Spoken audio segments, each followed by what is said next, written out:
Ever wondered why some coaches crush it in the summer and others fail? This is exactly what we're going to explain today in terms of this podcast and go through a Q&A, some of the other secrets you need in terms of scaling your business. Now, if we look at in terms of why some people crush it and other people struggle, the big simplicities in terms of what you see are the same recurring patterns. Now, what happens with a lot of people with their fitness business in the summer, I'm going to reveal in a minute. What actually makes them successful long term is a slightly different thing. And we'll talk about that towards the end of this podcast, where we have some Q&A questions I want to go through. Now, the most important thing you need to understand if you're looking to have a successful fitness business over the summer is that fitness generally is a seasonal business. More people will want to get in shape in January and December, in February and March, than they will in the start of June or the start of July. Because people here, they're in some holidays. I'm currently sitting in Marbella for 3 months. And the reality is most people want to be in shape right now. They don't want to start the fitness journey right now. So if you're in a position where you're a trainer and you're seeing your client numbers are dropping off quite quickly and you're also struggling to retain and bring in new clients and eyeballs, this is what we're going to fix today. So the number one reason why there's a problem with people losing clients this time of year is people think they've achieved their goal. So people have gone on holiday to Spain, for example. They've gone on holiday to Ibiza. They've gone on holiday to wherever it is. And they think they've achieved their goal of getting in great shape. Now, this is your fault if they're dropping off because you're not setting the next goal. And your next goal should be in terms of what are you doing after the holiday? What's the next phase look like? And there's some simple things you can do to do this. Now, one of the things we do in our own fitness business is we actually have multiple photo shoots throughout the year. So we had one last weekend here in Marbella. We will do another one in 6 months' time in the UK. And we break these up across the year because it means we have new goals we can set our clients towards. Because what you want as a human being, in particular for men want progression. They want to constantly get improved. We want to have more money. We want to be bigger. We want to have more status. We want to have more success overall. And this is where you just need to goad people into trying to set bigger goals. And that's your job as a coach, is to push people to be better. That's my job as a coach, is to push people watching this to be better in terms of coaches running their business. And fuck mediocrity. Because the biggest mistake most people make is they accept where they're at, or they accept making 10K a month is good enough. They accept being in okay shape is good enough. That isn't good enough. And what you need to do is you need to raise your standards and the standards of who you want to be to go and actually change where you are and change your actions. And you need to get your clients to do the same thing. So some practical ways in terms of how you can do this is when they're actually going to go away on holiday, you want to give them some value. So you want to give them some guidance in terms of when they go to Spain, how can they stay in shape? Like, what should their nutrition look like? What are some general rules they can live by? Like, what should their training look like when they're away? How should they manage that process? Because these are some very easy nuggets you can give to people to give value so that when they're actually maybe away enjoying themselves more, that you're still having a positive influence. And guess what? When they come back from that holiday and they're still in good shape, because some of the things you've taught them, they're going to be much more inclined to stay on the plan and actually continue to work with you. But this is only if you're setting and future pacing goals. So one of the ways we do this in our own fitness business is we talk about the 4 phases of the client journey we work with. So the first phase is a priming phase, essentially aim to right habits. The second phase is a fat loss phase because most people just need to lose fat. The third phase is the reverse dieting phase, where we're helping people in terms of adding calories back in and maintaining the look they've achieved. And then the fourth phase is the performance phase, where we're looking to help make them stronger, necessarily bigger, improve performance, improve the way they feel. And these are big things you need to understand, that when you add these into a client journey and they understand the full roadmap in a longer time span, it's much easier for them to understand it's not a 12-week diet program. It's not a 8-week shrek. This is a long-term process in terms of actually building the body you want and continual progression. A lot of people ask me now, like, how long have you been training? I'm 34, so that's 18 years, 16 years. That's a long time.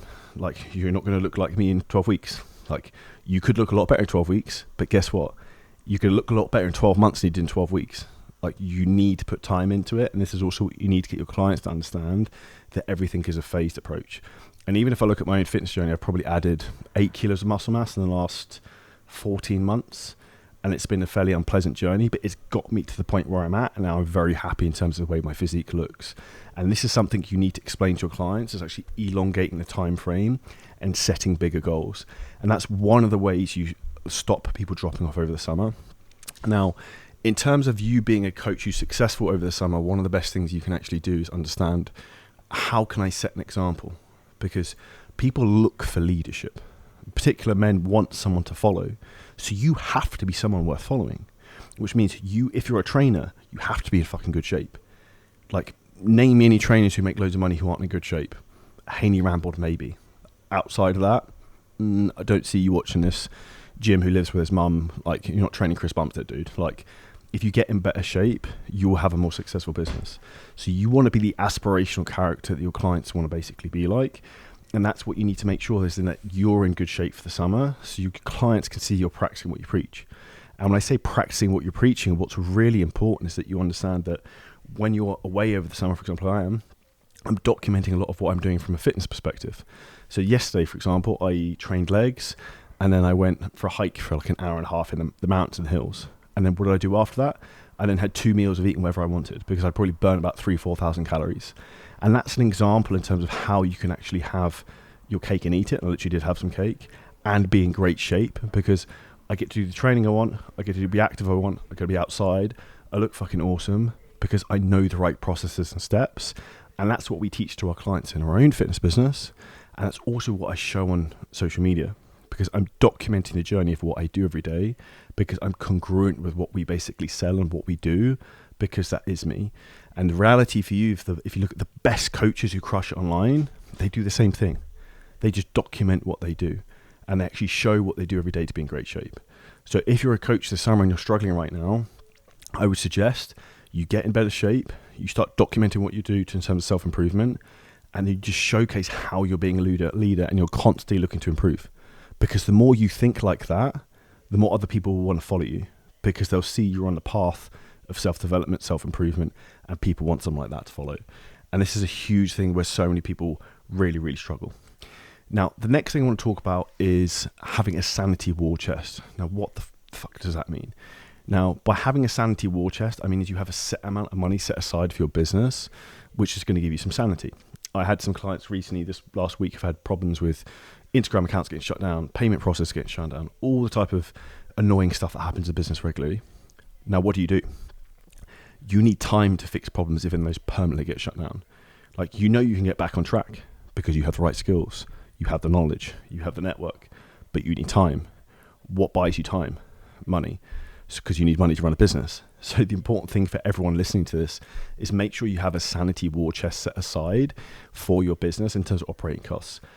Generally, I would recommend 3 months operating costs is what you need to have set aside to make sure that your business is in a comfortable position in case shit hits the fan, because you don't want to be in a position where you wake up from an email from Stripe shutting you down overnight, or your IG account gets disabled. And I've had both those things happen to me, and that's not a fun experience.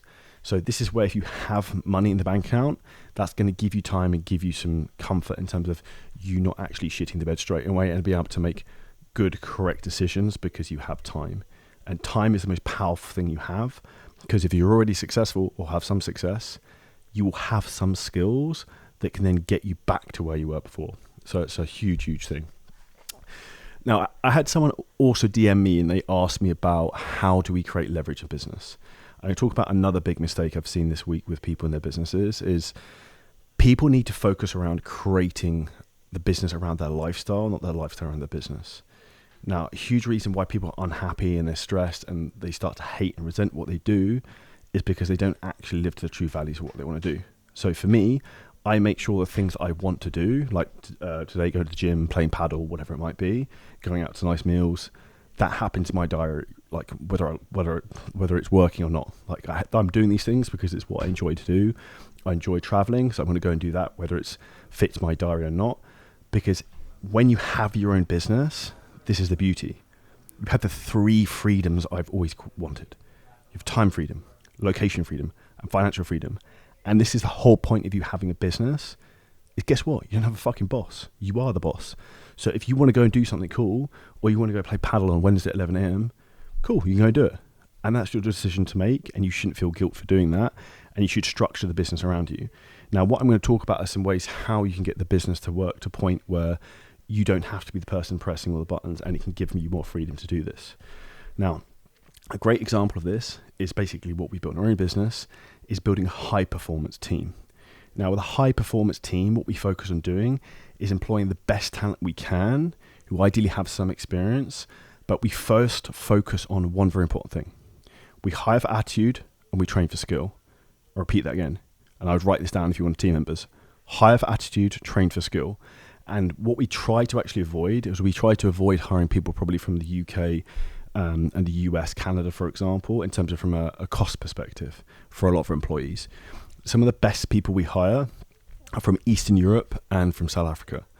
And one of the biggest mistakes I've made previously is actually a lot of our team members are all over the place in terms of time zones. This creates a very inefficient business because you can't actually communicate effectively. So try to have all of your team on a similar time zone, working similar hours, and you can actually work as a unit and be effective. And this is a huge thing that will help you in terms of your lifestyle of your business and actually get you to where you want to be. Now, if you don't have a high performance team, one of the best things you need to actually build, and we've actually only done this in the last few months and we've perfected it beautifully, is called a hiring funnel. So we've got a fully automated process where in our Notion system, we have literally line upon line of potential candidates for about 6-7 different job roles within our business, who we can literally just pluck and drop into our business at any time. And this allows us to have people ready to go. If we want to upgrade a team member, if someone wants to leave, we want to bring someone in, we're never caught short. And this means we're always a step ahead. And this is one of the big secrets we're going to be teaching at our Marbella Mastermind event, 28th, 29th of June this weekend. We have about 3-4 tickets left for that. So if you want to come to that, drop me a DM on Instagram with the word Marbella, and I can send you over some information for that. But this is probably the biggest thing I've learned the last 6 months is the importance of hiring. Like everyone, no matter what business you're in a hiring business. Like we need people. So your recruitment is the most important thing you do, because if you bring in a bad employee, that can set you back 6 months. And I've done this numerous times. And it takes you a while to try and weed these people out. So a huge thing I would really focus on doing is getting the right people to come in at the right time in terms of growing the business. And this is where it's an operational complexity in terms of who you should hire and when. Now, if you're at the beginning of your journey in terms of building a business, probably the first 3 people I'd hire would be a video editor, a virtual assistant for like maybe call setting and just admin, and then also a coach to get out fulfillment. Because fulfillment is the thing that's going to bottleneck you in the business. And one of the things we spoke about is having a business that fits your lifestyle. If you're doing 100 check-ins a day, or if I'm transparent, when I first started my business and I left my full-time job, 25th of February 2019, it's like D-Day to me. That point, I had 220 coaching clients. And I was working at my little shed office in my garden, and it was insanity. And this is an example in terms of you don't know what you don't know. Now, I know in hindsight, that is like the anti-scale method if you want to grow a business that makes money, and also the anti-scale method if you want a business that's actually going to help you in terms of having probably the lifestyle you want. Particularly if you want to have a partner, if you want to have family, you want to have probably the lifestyle that 99% of other human beings are going to want to have. I used to lock myself in my office shed for like days on end, just working and grinding, and it got me into the position I am in now. But I also learned there are other ways to do that, which is what we basically teach now. So this is a huge thing to understand. If you're in that position, you feel like you're working endlessly and your business isn't growing, it's because you're stuck in it, dude. You need to get yourself out of it. Now, other ways in terms of building leverage is actually to focus on what you're doing. Now, for me, a form of leverage is actually working less. As I drink my Fanta sitting in the sun in Spain. That's refreshing. Anyone who hasn't had a Fanta Zero in Spain is missing out. The orange and lemon ones are phenomenal. Now, a huge thing you need to think about when you actually want to have leverage and you want to have a business that works for you, is actually not wasting your time doing bullshit you shouldn't be doing. So if you've got pen and paper, listen to this. One of the things I'd write down is too hard. A lot of the time, there are things that could potentially work in a business, which I will say no to because it's apostrophe too hard. It's too complex. I haven't seen anyone else really do it and it do well. Like, why am I going to do this? We're better off scaling what we have that's working, or I'll find another method that is crushing it that I know multiple other people are doing. Whereas what makes you listening to this or me talking about this think I'm a special snowflake and unicorn that I can get this one strategy to work that no one else has ever done before? Like, I'm good, but why would I go and do the really difficult thing that no one has ever done before when there's probably this proven method over here that multiple other people are doing in fitness or other industries? I'd be better off just doing that thing, right? And that's what you do. And that's what saves you time, stress, frustration. And that's what we teach in some of the scaling systems. Because I'll just take what's working in our own fitness business, which has had over 8,000 clients. We will give it to you. We will help you implement it. We will help you scale your business. It's impossible it doesn't work, because I know it works because we do it in my own business. And we also put it into other businesses, and you've seen the results of those crushing it online. So this is the other thing I'd say in terms of building leverage into your business, is being useful and like being protective of the resources you have in terms of finances and time. Because money is time, and if you're putting time into trying to do something that's very complex, you're actually losing more money than you think, because there's something easier that you could be doing executing. Now, the last thing I wanted to finish this podcast on with is I had a couple of questions on my IG stories this week that I wanted to go through. So one was, what do people waste too much time on in their business? One I'd actually say is fulfillment. People spend too much time doing fucking check-ins and telling people to eat broccoli and rice and pissing around with things like this. You need to improve your systems for your check-ins. You shouldn't be spending like 2 days of your week doing check-in solid. That is incredibly inefficient. If you map that out over a year, if you could half that and you had an extra day just to focus on marketing and traffic, how much more money would you make? How many more people could you help? Would be astronomical. And to be honest with you, I'm the traffic guy. I'm making this podcast right now. We're streaming this on IG at the same time. And the big thing that we want is traffic and eyeballs. I'm looking for leverage. We just spoke about leverage before. If I'm doing a one-to-one check-in with someone, that's not a form of leverage. This video and podcast is going to sit on the internet for the next 100 years when I'm still dead. That's a form of leverage. This is going to compound for me for a period of time. And this is where you need to understand is, what am I doing right now? Is this working in the business or is this working on the business? And the job is always to be working on the business to moving the ball forwards. And ultimately, if you can get more traffic into the business and you have the right sales system set up and the right funnel set up, which is exactly what we teach, because we just give you our funnel, like not an actual literal funnel like you could fill into the cup, but a funnel that you put into your business, then you have more leads and more clients than you ever know what to do. We actually had to turn half of our paid ads off this week because we maxed our sales calendars out because we had so many leads converting into calls, which is a good problem, nonetheless incredibly annoying problem, and hence why we have all these elaborate hiring funnels, because we've got so many sales calls booked. But it's an example in terms of we know what we're doing because we do this every single day. Now, the second question I had is biggest mindset tips learned from other masterminds and mentors. I would cut a couple. So one thing I would say is Craig Ballantyne was very good for me in terms of helping me reframe what good and bad looked like, because a lot of the time I'd maybe be over dramatic in terms of like, this is a really shit week, but I still made a load of money. And I have very high standards. And I see this sometimes with some of our clients, they blow things out of proportions of problems. Like a framework I would always think about is, will this matter in 5 minutes? Will this matter in 5 hours? Will this matter in 5 weeks? Will this matter in 5 months? Will this matter in 5 years? If it's only going to matter in 5 years, if it doesn't matter in 5 years, then don't worry about it, because it's probably not that important. Because everything can basically be replaced and repaired and solved other than death. So unless you're dying, it's not that big of an issue. The other mindset tip I'd give you two. One would be read the book Winning by Tim Grover. The second would be to actually write down and break down physically, like, what am I stressed about? What is the problem? How can I solve it? Like, ask yourselves questions. Like, I often do that.